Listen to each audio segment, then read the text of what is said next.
I've always felt if you're in the position to help and to make life easier for other people, we have a moral obligation to do that.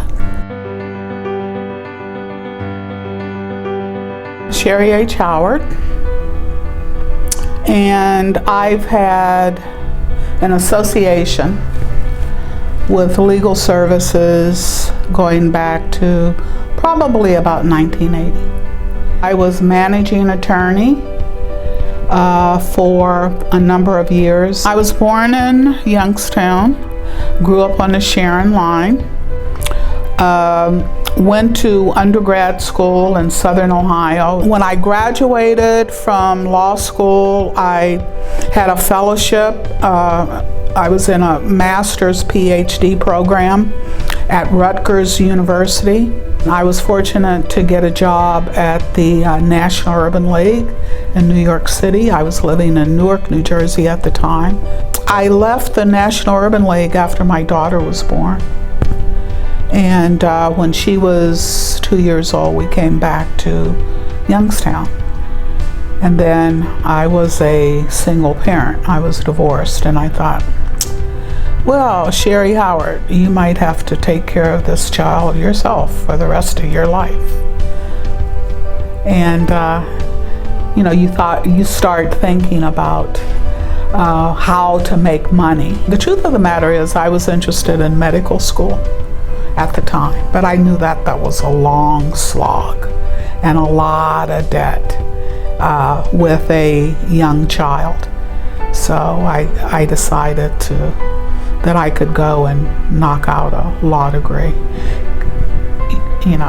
much quicker than I could a medical degree.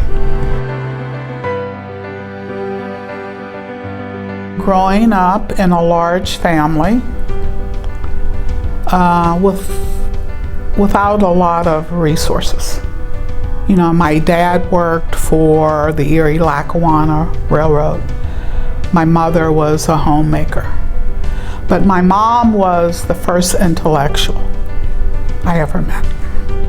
My mom was very encouraging, and I had a lot of respect and admiration for her. I wanted to be like her.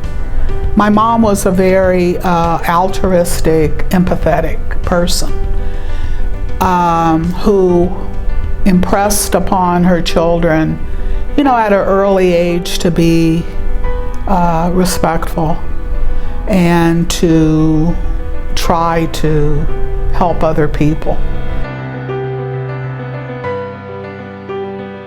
I think with a lot of our clients, they encounter people who ruthlessly sometimes take advantage of them. The belief is there's no one, these people have no power, there's no one, to help them.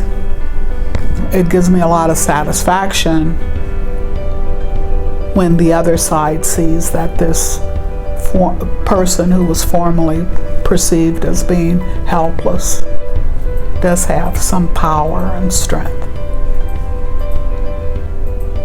There's a lot of satisfaction in that, particularly if you're able to get a good outcome.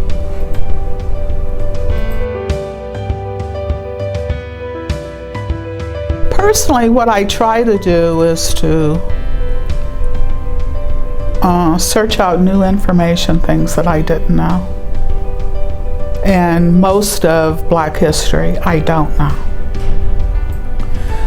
which might surprise people, because I'm, African American. I can only recollect maybe one reference or a couple references in all the years that I was in school about Black history or African American history. When I was in maybe 4th or 5th grade, there was a mention about slavery, but there wasn't any long discussion in our social studies books. I don't even remember there being pictures of slaves. So I'm embarrassed to say this, but I don't know how old I was.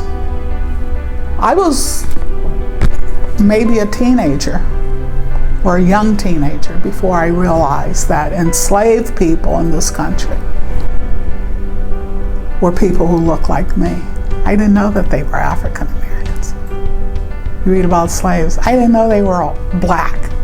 I don't blame the teachers because they didn't know. There wasn't a lot of material out there. So now what I try to do when I have the time is to ferret out information. And I'm always surprised by what I learn. Black history is American history.